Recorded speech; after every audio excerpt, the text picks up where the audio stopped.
জয় যিশু। প্রথম পাঠ ধর্মপ্রাণা রোধের কাহিনী, 2 অধ্যায়, 1 থেকে 3 পদ, 8 থেকে 11 পদ, 4 অধ্যায়, 13 থেকে 17 পদ। রুথ তার স্বামী বোয়াজের বংশধারাটিকে বাঁচিয়ে রাখলেন, আর সেই বংশেই পরে জন্মেছিলেন স্বয়ং মুক্তিদাতা। স্বামী এলিমেলেকের দিক থেকে নয়েমির একজন আত্মীয় ছিলেন। এলিমেলেকের বংশে তিনি ছিলেন একজন অবস্থাপন্ন লোক, তার নাম বোয়াজ। একদিন সেই মোয়াবীয় মেয়েটি রুথ নয়েমিকে বলল, আপনি বরং আমায় শস্যের ক্ষেতে একবার যেতে দিন, কারো দয়া হলে আমি তার পিছু পিছু গিয়ে মাটিতে পড়ে থাকা শীষগুলো কুড়িয়ে নেব।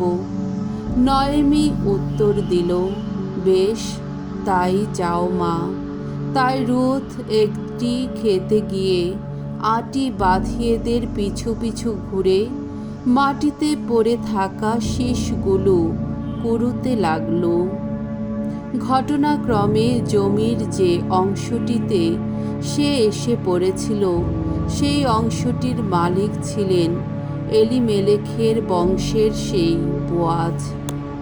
বোয়াজ রুথকে ডেকে বললেন, শোনো মা, তুমি অন্য খেতে গিয়ে শীষ কুড়িও না, এখান থেকে অন্য কোথাও যেও না, তুমি বরং আমার যুবতী দাসীদের সঙ্গে সঙ্গেই থাকো।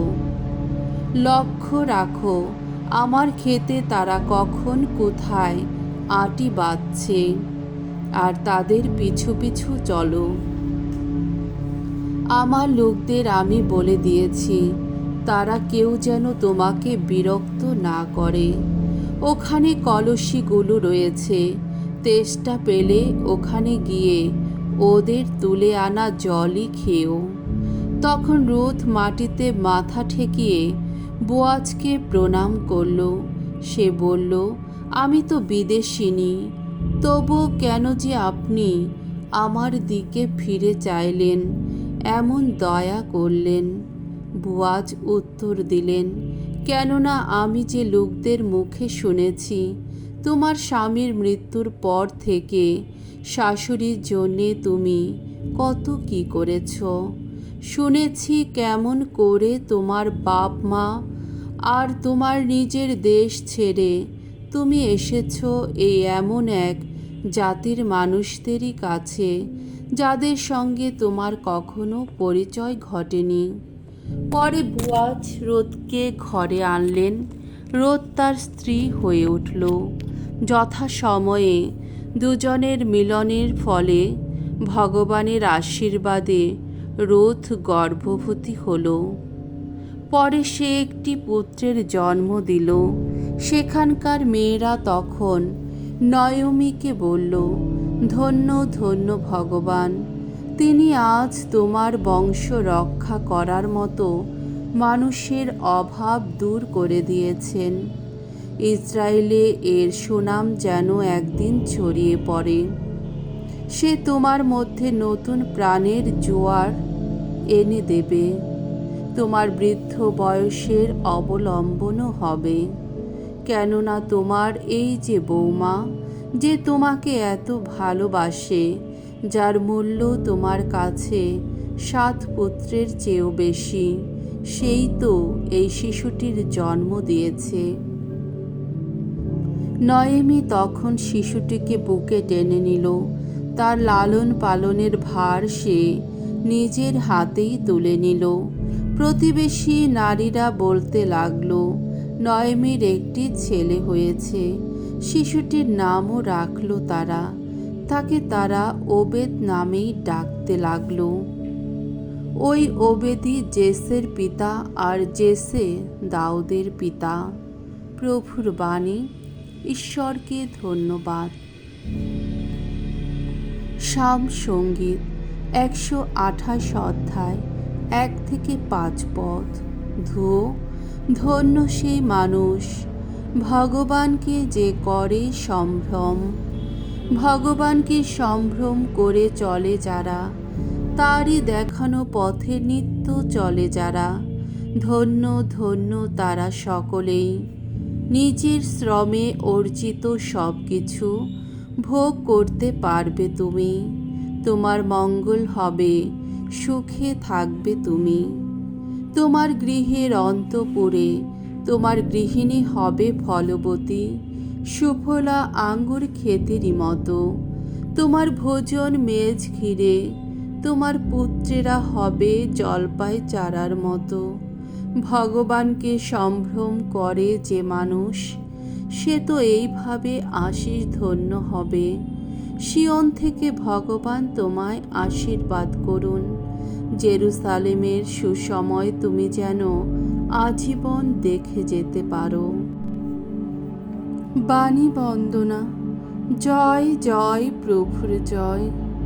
তোমাদের পিতা শুধু একজনই আছেন, সেই পিতা তিনি, স্বর্গে যার নিত্য আবাস। তোমাদের গুরু শুধু একজনই আছেন, সেই খ্রিস্ট তিনি, মর্তে যার পুণ্য আগমন। জয় জয় প্রভুর জয়। মঙ্গল সমাচার। মথি রচিত মঙ্গল সমাচার 23 অধ্যায় 1 থেকে 12তম পদ। শাস্ত্রীদের ও ফরিসীদের ভণ্ডামি ও অহংকার সম্বন্ধে যিশুর সতর্কবাণী। যিশু একদিন ভিড় করা লোকদের ও তার শিষ্যদের লক্ষ্য করে এই কথা বললেন। শাস্ত্রীরা ও ফরিসীরা স্বয়ং মসির আসনেই বসে আছেন, কাজেই তারা তোমাদের যা কিছু করতে বলেন তোমরা তাই করো, তাদের কথা মতোই চলো। কিন্তু তারা নিজেরা যা করেন তোমরা তা করতে যেও না, কারণ তারা বলেন এক রকম, করেন আর এক রকম।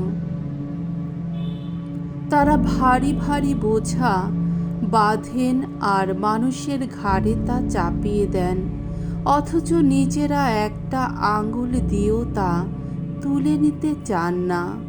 তারা যা কিছু করেন সমস্ত লোক দেখানো।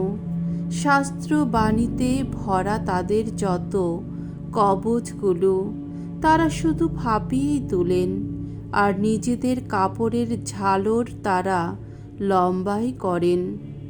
তারা তো ভোজ সভায় সম্মানের স্থান আর সমাজ গৃহে সামনের আসন পেতে ভালোবাসেন, আর ভালোবাসেন হাটে বাজারে মানুষের সশ্রদ্ধ অভিবাদন পেতে এবং তাদের মুখে গুরু সম্বোধন শুনতে।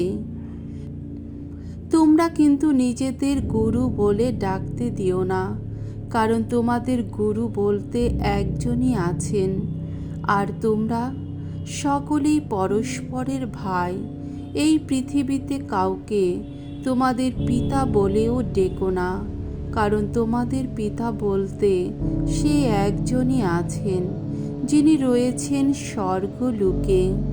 তোমরা নিজেদের আচার্য বলেও ডাকতে দিও না, কারণ তোমাদের আচার্য বলতে একজনই আছেন, স্বয়ং খ্রিস্ট।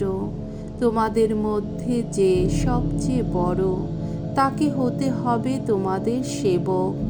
যে নিজেকে বড় করে তাকে ছোটই করা হবে, আর যে নিজেকে ছোট করে তাকে করা হবে বড়। প্রভুর মঙ্গলময় বাণী।